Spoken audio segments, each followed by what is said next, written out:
السلام علیکم ورحمۃ اللہ وبرکاتہ۔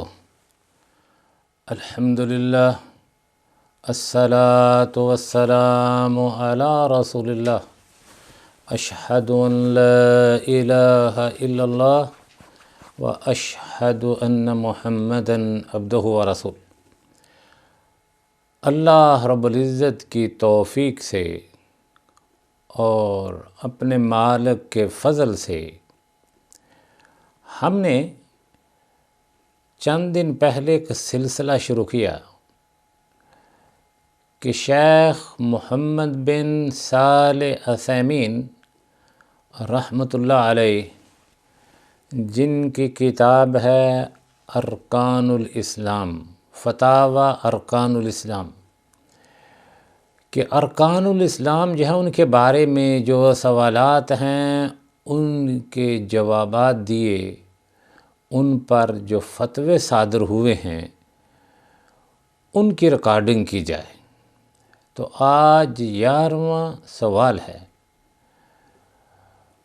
سوال کیا ہے کہ حدیث جبریل اور حدیث عبد القیس میں تطبیق کی صورت کیا ہے؟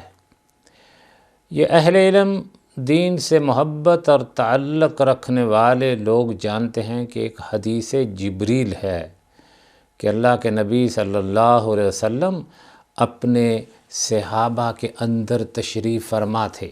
ہم تھوڑی سی وضاحت کر دیں کہ اللہ کے نبی صلی اللہ علیہ وسلم اپنے صحابہ میں تشریف فرما ہوتے، اس طرح بیٹھ جاتے کہ پتہ نہ چلتا کہ آپ کون ہیں، یعنی بغیر کسی پروٹوکول کے، بغیر کسی ممبر کے، بغیر کسی تخت کے آپ صحابہ میں گھل مل جاتے۔ یہ عبارت درست رہے گی۔ حتیٰ کہ باہر سے آنے والے لوگ یہ پوچھتے کہ فَأَيْنَ محمد صلی اللہ علیہ وسلم۔ یہ لوگ باہر سے آنے والے پوچھتے کہ تمیز نہ رکھتے آپ۔ تو ہمارے ہاں تو آپ کو پتہ ہے کہ کیا کچھ ہوتا ہے کہ تھوڑا سا منصب ہو، پیر ہو، مرشد ہو، اپنے نام کے ساتھ سید، شاہ لے کے لوگوں سے بیٹھتے الگ ہیں۔ سید الکونین اور بشریت کے سردار ایسے بیٹھتے اپنے صحابہ میں جس طرح کے آپ انہی میں سے ہیں۔ کوئی پروٹوکول نہیں، کوئی خاص فرق نہیں۔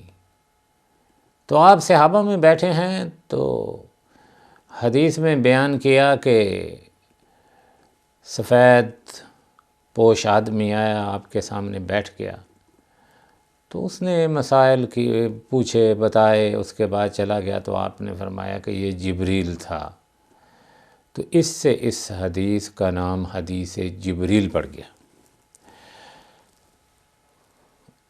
حضرت جبریل کی جو حدیث ہے، یہ حدیث جبریل میں نبی اکرم صلی اللہ علیہ وسلم نے ایمان کی تعریف بیان فرمائی ہے۔ ذرا غور سے سننا۔ فرمایا کہ الایمان ان تؤمن باللہ، ایمان نام ہے اللہ پر ایمان لانے کا۔ الایمان ان تؤمن باللہ، کہ تم اللہ پر ایمان لاؤ، اس کو ایمان کہتے ہیں۔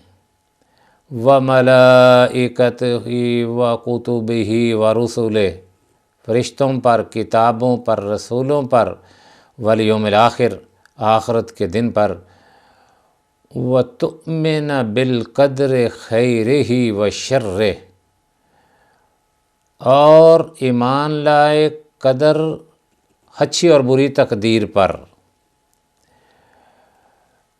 حدیث وفد عبد القیس میں نبی اکرم صلی اللہ علیہ وسلم نے ایمان کی تعریف ان الفاظ میں کی ہے: بشہادت ان لا الہ الا اللہ وحدہ لا شریک لہ وإقام الصلاۃ وإیتاء الزکاۃ وَأَدَاءِ الْخُمْسِ مِنَ الْغَنِیمَةِ، ایمان یہ ہے کہ تم اس بات کی گواہی دو کہ اللہ کے سوا کوئی معبود نہیں، وہ اکیلا ہے، اس کا کوئی شریک نہیں، اور نماز قائم کرو اور زکوٰۃ ادا کرو اور مال غنیمت میں سے خمس ادا کرو۔ یہ دونوں حدیثیں ہیں۔ بعض نے کہا کہ یہ حدیثیں جو دونوں ہیں ایک دوسرے کے متضاد ہیں، الٹ ہیں، تو ان میں آپس میں تطبیق کس طرح ہو سکتی ہے؟ اس کا جواب ہے کہ اس کے جواب سے قبل شیخ کہتے ہیں کہ میں یہ کہنا پسند کروں گا کتاب و سنت میں قطعاً کوئی تعارض نہیں، نہ تو قرآن مجید میں کوئی مقام کسی دوسرے مقام سے متعارض ہے اور نہ رسول اللہ صلی اللہ علیہ وسلم کی سنت صحیحہ ہی میں کوئی تعارض ہے۔ قرآن و حدیث میں کوئی ایسی چیز نہیں جو امر واقع کے خلاف ہو، کیونکہ امر واقع حق ہے اور کتاب و سنت بھی حق ہے، لہذا یہ ممکن ہی نہیں کہ حق میں تناقض ہو۔ اس قاعدے کو سمجھنے کے لیے بہت سے اشکالات دور ہو جاتے ہیں۔ اللہ رب العزت فرماتے ہیں افلا یتدبرون القرآن ولو کان من عند غیر اللہ لوجدوا فیہ اختلافا کثیرا، بھلا یہ قرآن میں غور کیوں نہیں کرتے؟ اگر یہ اللہ کے سوا کسی اور کا کلام ہوتا تو اس میں بہت سا اختلاف ہوتا۔ جب قرآن مجید میں کوئی اختلاف نہیں تو نبی اکرم صلی اللہ علیہ وسلم کی حدیث میں بھی کوئی اختلاف نہیں ہے۔ نبی کریم صلی اللہ علیہ وسلم نے اگر ایک حدیث میں ایمان کی کوئی تعریف بیان فرمائی اور دوسری حدیث میں کوئی دوسری تعریف بیان فرمائی جو آپ کی نظروں میں پہلی تعریف کے خلاف ہے، لیکن اگر آپ ان دونوں تعریفوں پر غور کریں گے تو معلوم ہوگا ان دونوں میں کوئی اختلاف نہیں ہے۔ حدیث جبریل میں نبی اکرم صلی اللہ علیہ وسلم نے دین کو تین اقسام میں تقسیم کیا ہے، پہلا اسلام، دوسرا ایمان، تیسرا احسان، اور حدیث وفد عبد القیس میں آپ نے صرف ایک ہی قسم یعنی اسلام کو بیان فرمایا، اور جب اسلام کا علی الاطلاق تذکرہ ہو تو اس میں ایمان بھی داخل ہو جاتا ہے، کیونکہ شاعر اسلام کو ایک مومن ہی قائم کر سکتا ہے۔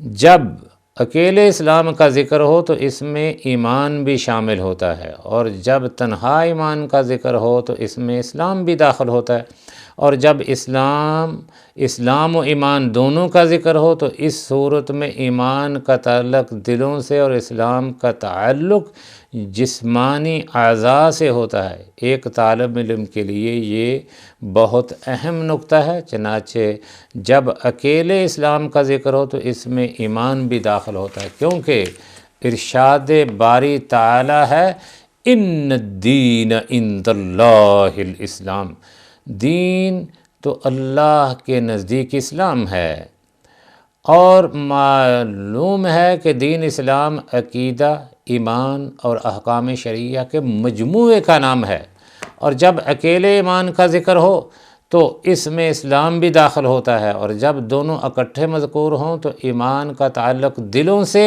اور اسلام کا تعلق جسمانی اعضاء سے ہوتا ہے۔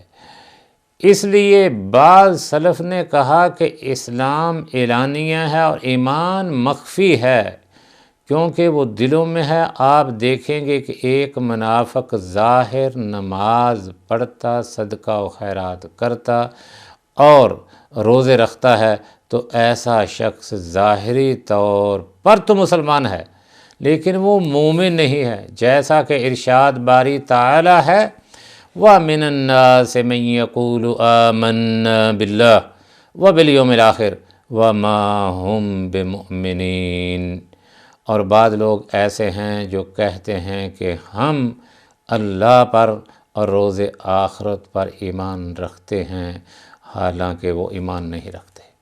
تو اس لیے اس وفد عبدالقیس اور حدیث جبریل میں قطعاً کوئی تعارض نہیں، کوئی تعارض نہیں، کوئی تضاد نہیں.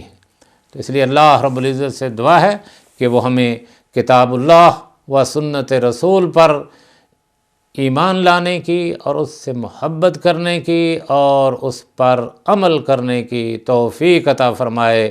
وصلی اللہ علی النبی.